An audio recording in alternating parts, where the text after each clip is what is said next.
Fala galera, beleza? Aqui é o Amir da Sim. Eu sei que eu tô um pouquinho sumido aqui do YouTube, mas eu voltei porque o motivo é nobre. A gente hoje vai conversar, pessoal, sobre acesso venoso guiado por ultrassom. É uma coisa que tem gente que tem bastante experiência, tem gente que ainda não teve contato, mas aqui nessa aula a gente vai começar do básico e no final a gente vai ensinar detalhes bem avançados. Então vale a pena para qualquer público conferir essa aula, beleza? Vamos lá.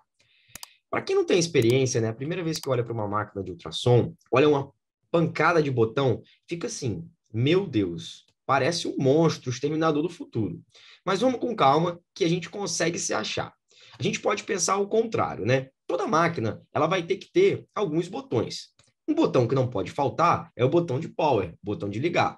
Parece brincadeira eu falar isso, mas cara, no desespero, quando você não conhece a sua máquina de ultrassom, você pode acabar se embananando, tentando achar o botão de ligar. Então, se familiarize e procure onde está esse botão. O segundo botão importante aqui que a gente vai conversar é o botão do DIPT, ou seja, o botão de profundidade. Sempre quando a gente está utilizando o ultrassom, a gente precisa colocar em evidência a estrutura que a gente quer analisar no meio da tela, numa profundidade intermediária. Como assim? Se eu coloco a imagem do ultrassom muito superficial, pode ser que eu não esteja vendo alguma estrutura posterior àquela imagem, mais profunda que aquela imagem. Então, eu posso acabar, se eu transfixar aquilo ali, ou enfim, eu posso acabar deixar passar alguma coisa.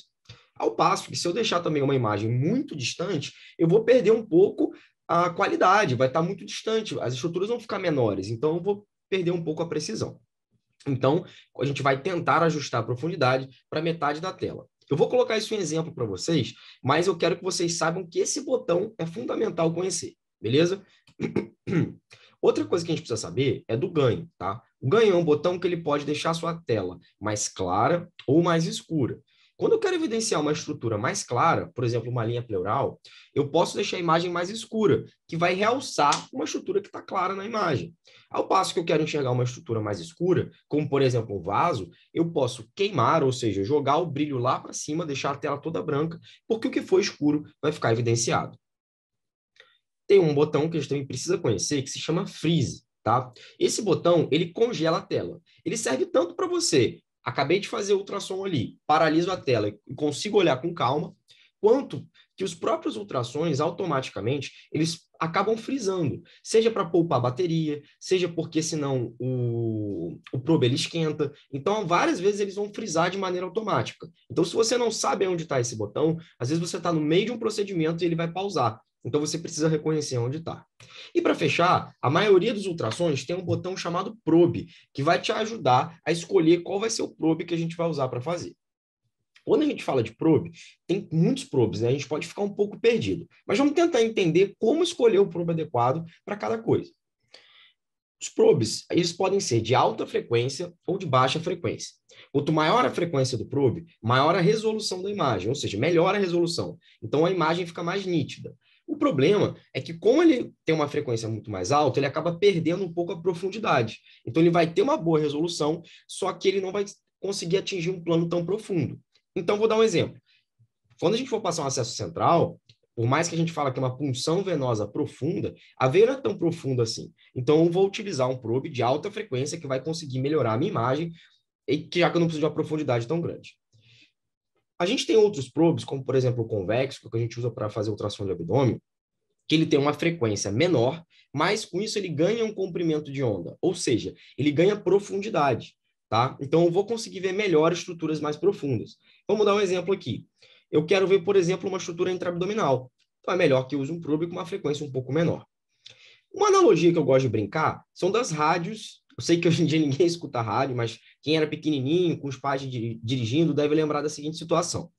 Quando você estava dentro da cidade, as rádios FM, que são rádios de alta frequência, tinham uma resolução melhor, a música costumava ser melhor, ao passo que quando você ia viajando, afastando da cidade, a qualidade da rádio ia piorando e no final ela parava de funcionar. Aí você ia, trocava no console do rádio para a rádio AM, que geralmente as músicas eram ruins e a qualidade do som não era tão bom, mas funcionava com você lá no meio do mato. Então vejam, é a mesma coisa. Então, para simplificar, quanto mais nitidez eu tenho, eu perco profundidade. Quanto mais profundidade eu tenho, mais eu perco nitidez. E isso vai ser proporcional à frequência do seu probe. Então, vamos conhecer o probe em si. O nome desse probe aqui, pessoal, é o linear. Você vai ver que a cabecinha dele é reta, né? Ele é um probe de alta resolução, porque ele tem uma alta frequência e com isso ele atinge pouca profundidade. Agora já faz sentido o que a gente está falando. As principais indicações vão ser, de fato, para o nosso acesso vascular, que a gente está conversando hoje, mas ele também pode servir para pesquisar a trombose venosa profunda, pode ajudar a avaliar melhor a linha pleural e ainda pode ser utilizado para fazer a ultrassom da bainha do nervo óptico para avaliar a hipertensão intracraniana. Outro probe que a gente tem é o convexo, que eu também comentei, que ele tem uma menor resolução, mas ele vai atingir grandes profundidades. Esse probe aqui é o que a gente usa para fazer ultrassom, principalmente de abdômen, mas a gente também pode usar para pulmão e bexiga. Outro probe que a gente tem é o setorial. Esse aqui eu brinco que é o filho dos dois. Ele tem uma boa resolução, ele atinge uma profundidade relativamente ok, só que talvez a melhor característica que ele tenha é a cabecinha dele que é pequena, que a gente fala que é o footprint. O footprint dele é pequenininho. Qual é o sentido disso? Esse é o ultrassom que a gente usa para fazer eco. Então, ele precisa encaixar no espaço intercostal. Então, como eu quero ver meu coração, eu preciso de uma profundidade relativamente intermediária e uma resolução relativamente intermediária. Então, é o que a gente usa para eco. Beleza? Aproveitando que a gente já está falando do probe, uma coisa que é muito importante eu bater na tecla aqui é a maneira de segurar o probe. A gente vê que o pessoal segura o probe de maneira errada. Por que eu estou falando que é de maneira errada? Com o tempo, ele vai começar a pesar o seu braço e você vai ficar com ele instável, você não vai conseguir apoiar ele com tranquilidade. Então, vai piorar a visualização da tua imagem. Então, qual que é a maneira correta da gente segurar? É segurar como uma caneta, principalmente com sua mão apoiada no corpo do paciente. Por que isso, pessoal? Com sua mão apoiada, você vai ter uma base forte que vai evitar que sua mão deslize. Então, vai evitar que aquela imagem fique saindo da tela. E, além disso, você consegue um movimento naquela área ali com maior amplitude. Então, sempre quando for segurar, segure como uma caneta. Eu vejo que o pessoal erra muito pelo famoso fator nojinho. Como assim nojinho? Próximo daquela região vai estar cheio de gel. Então, quando o pessoal apoia a ultrassom, a mão fica um pouco melecada. Então, a tendência natural é a gente tirar a mão do gel, mas não tem problema. Meleca a sua mão ali no gel, principalmente que você vai estar de luva, e coloca e faz o exame naquela região. Segure direito o seu probe. Seguindo, agora a gente já pode, com esses conceitos iniciais, falar de fato do acesso venoso central. Mas por que é importante a gente utilizar o acesso venoso? Eu vou colocar 4 coisas aqui, todas elas baseadas em evidência, mas vamos tentar entender aqui por que é tão importante. Primeiro, que te ajuda no sucesso na primeira punção. Segundo, que reduz custos com complicações. Terceiro, que a curva de aprendizado é muito fácil. 3 a 4 vezes você usando ultrassom, você já começa a dominar. E quarto, eu acho que para mim que é o que mais justifica, é a segurança do paciente.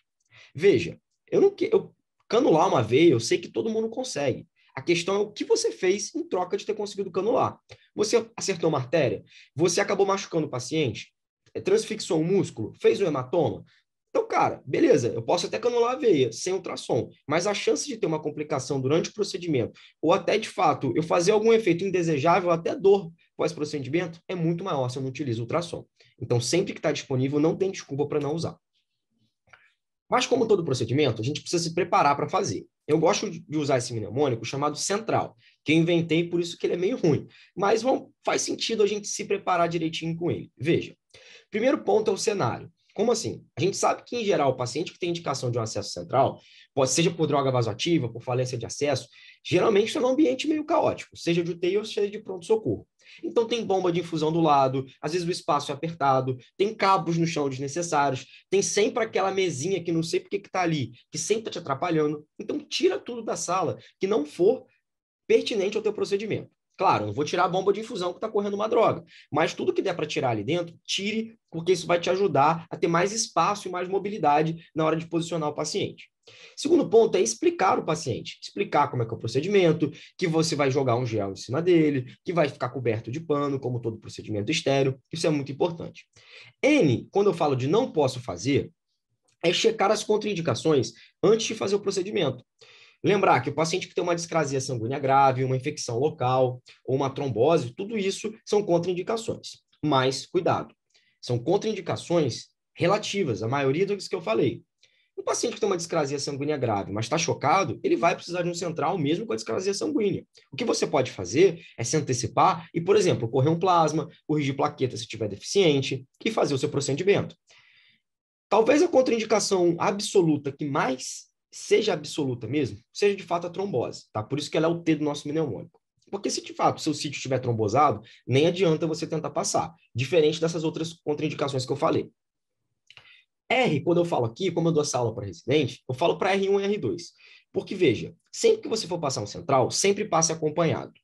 Volte e meia, aquele freeze que eu conversei vai acontecer, a tela do ultrassom vai ficar pausada e você vai estar estéreo, você vai estar no meio do procedimento com luva estéreo e você não pode colocar o dedo no aparelho que está contaminado. Então alguém vai ter que apertar esse botão de freeze para você. Além disso, volte e meia cai algum dos componentes no chão, cai uma seringa, cai uma agulha, alguma coisa faltou, esqueceu de trazer, por exemplo, soro. Então é sempre bom ter algum colega ali do lado, e, inclusive em medicina baseada em evidência, a gente já sabe que isso diminui complicações do procedimento.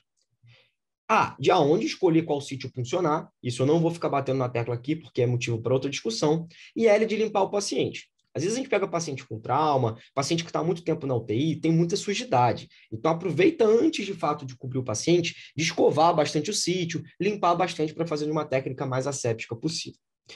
Beleza, já nos preparamos, estamos quase indo direto para o procedimento, mas vamos fazer primeiro, que eu brinco que é varredura inicial. Vamos dar uma olhada naquele paciente para, primeiro, identificar onde está a veia daquele paciente. Aqui é um exemplo nesse vídeo que eu estou mostrando para vocês, da gente escaneando o ultrassom, buscando a veia. A veia jugular interna desse paciente é aquela imagem ali que está apontada na tela. Não sei se vocês estão conseguindo ver o mouse, mas essa é a imagem aqui, tá? Veja que do lado dela tinha uma artéria.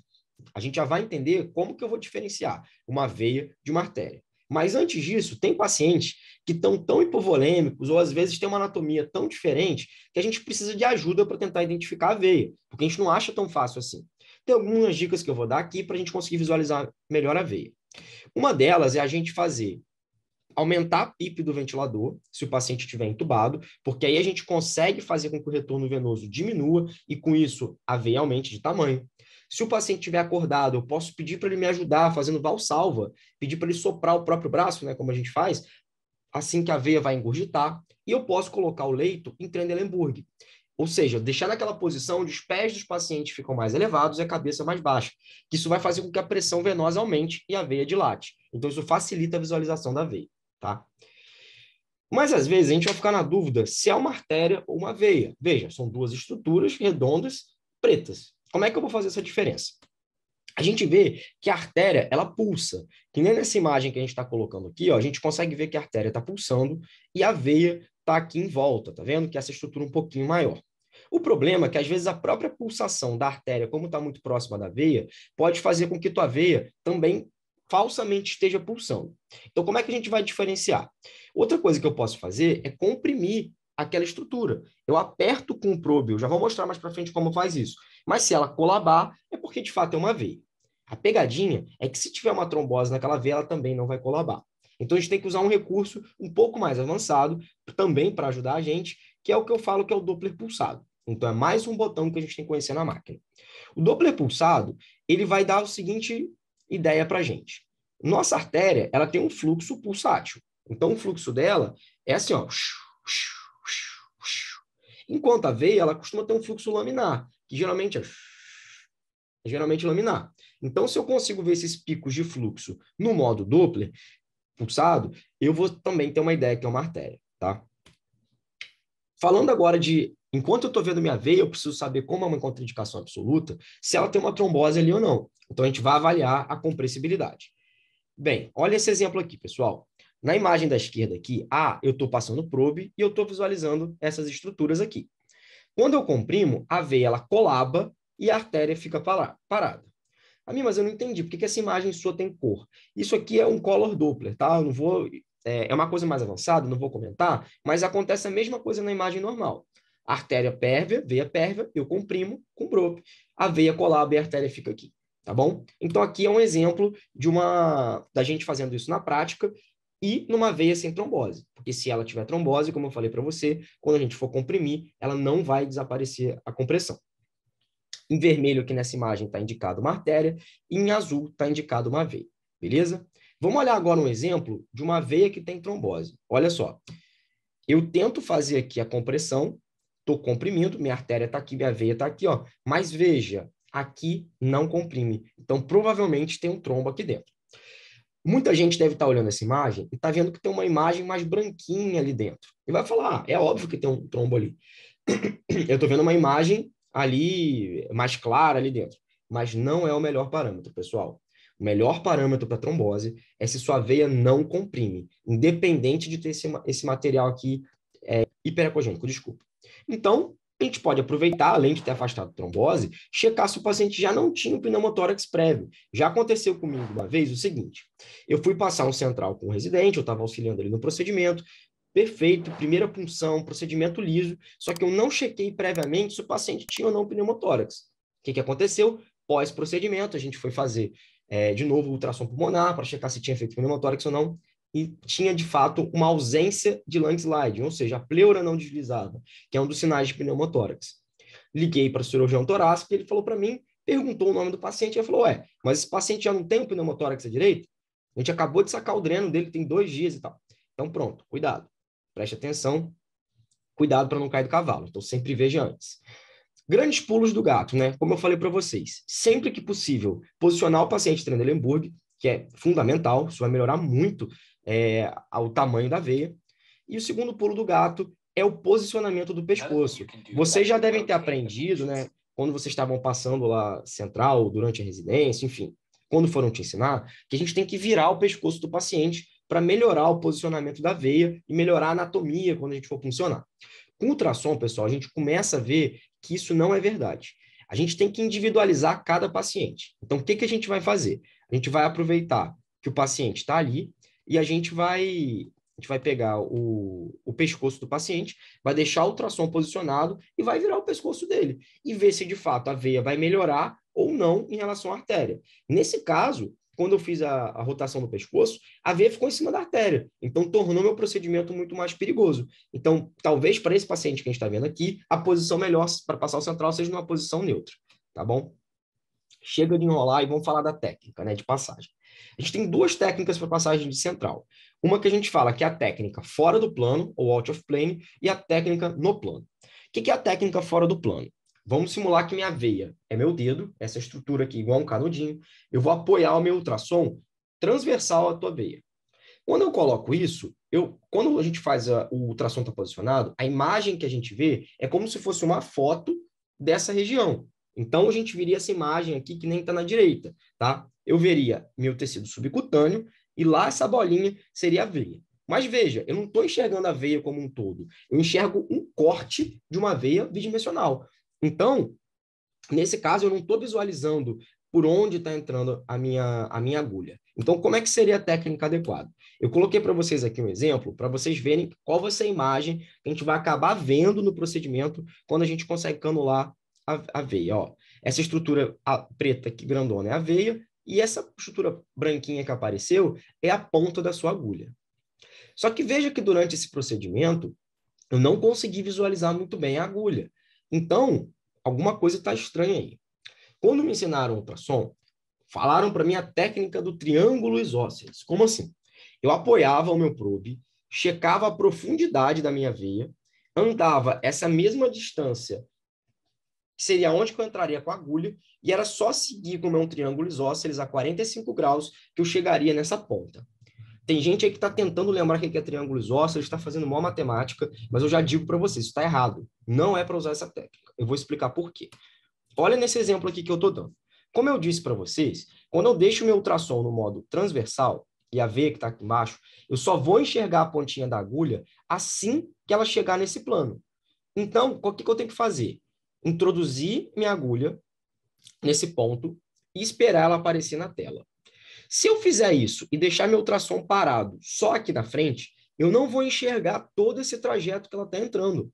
Então, se nesse caminho eu perfurei uma artéria, se eu acertei um vaso, se, por exemplo, eu fiz um pneumotórax, eu não vou estar vendo. Eu só vou enxergar quando minha agulha aparecer exatamente onde está o fecho do ultrassom. Então, como é que a gente tem que fazer de uma maneira adequada para saber que minha agulha, por exemplo, já não passou de onde o ultrassom está ou as estruturas que ela está passando? Eu vou introduzir minha agulha, ando um pouquinho para o ultrassom até ela aparecer. Introduzo um pouquinho a agulha, ando um pouquinho o ultrassom até ela aparecer. Ando um pouquinho e ando com o ultrassom até ela atingir o vaso, tá?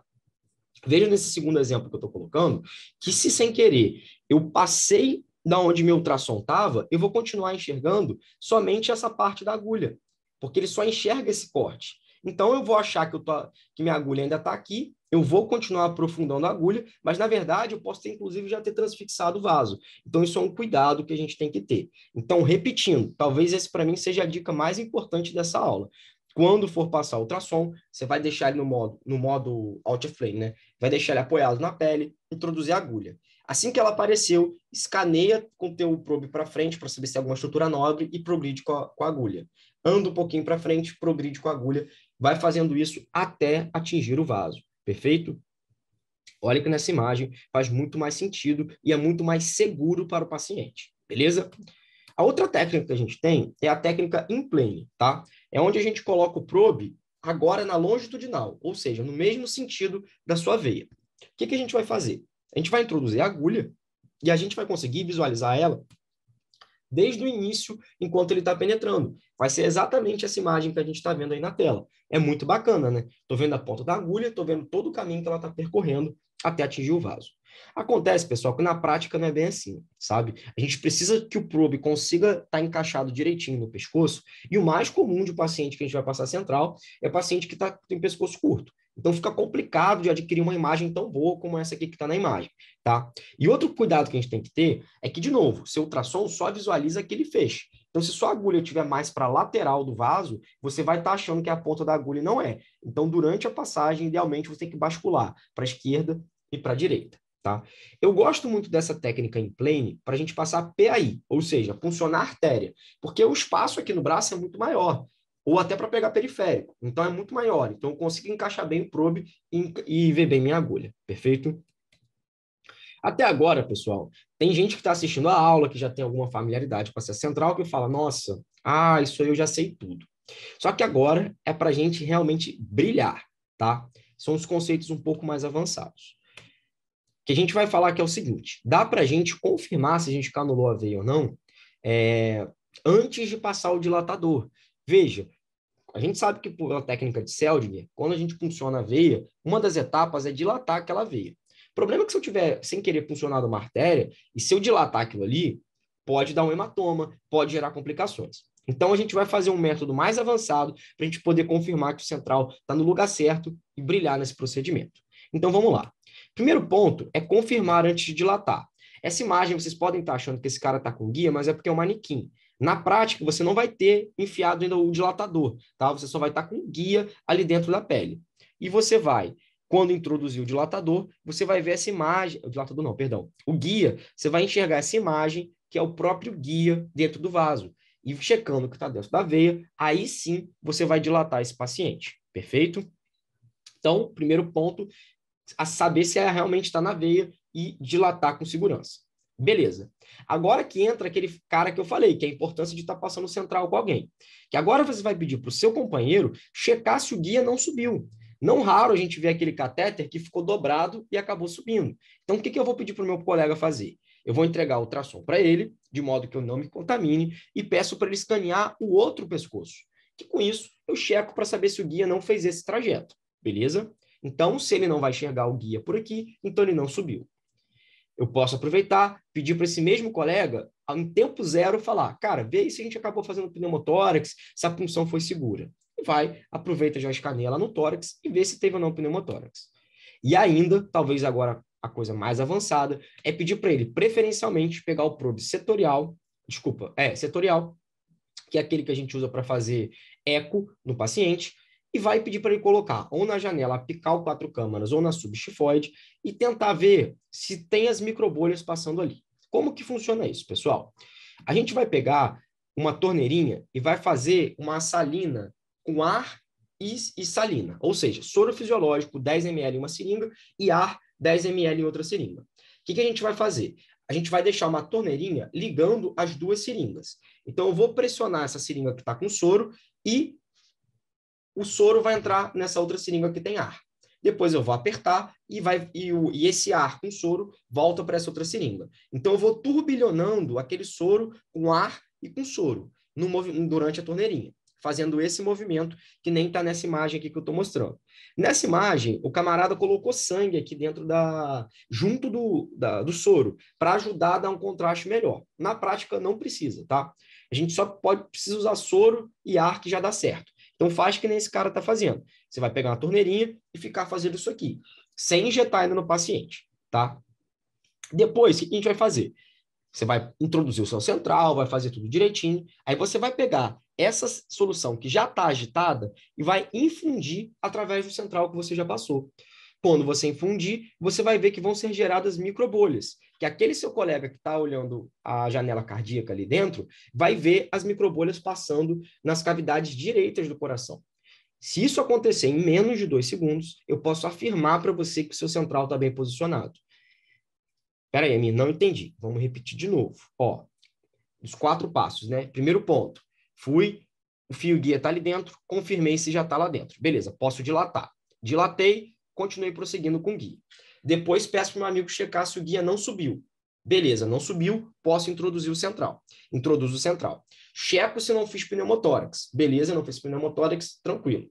Por fim, pego essa solução na torneirinha que está agitada.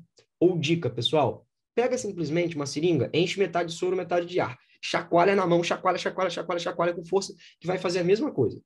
Pega essa solução agitada e introduz através do central que já está introduzido. Se em menos de 2 segundos você visualizar essas bolinhas que seu colega está colocando ali através do eco para você, você pode confirmar que o seu central está bem posicionado. Perfeito? No final do procedimento, pede um raio-x de tórax. Não vou discutir se é necessário ou não pedir raio-x de tórax pós-central, porque isso é uma discussão muito acalorada, mas de bom tom peça, tá? Ainda mais a gente que não tem uma curva de central tão importante assim, é interessante sempre ter. Segundo, arruma o leito, porque ficou uma bagunça, né? Limpa o seu paciente e não esqueça de limpar o ultrassom. E você brilhou e passou o seu central com segurança. Perfeito? Espero que vocês tenham gostado. Até as próximas aulas aí, pessoal. Abraço!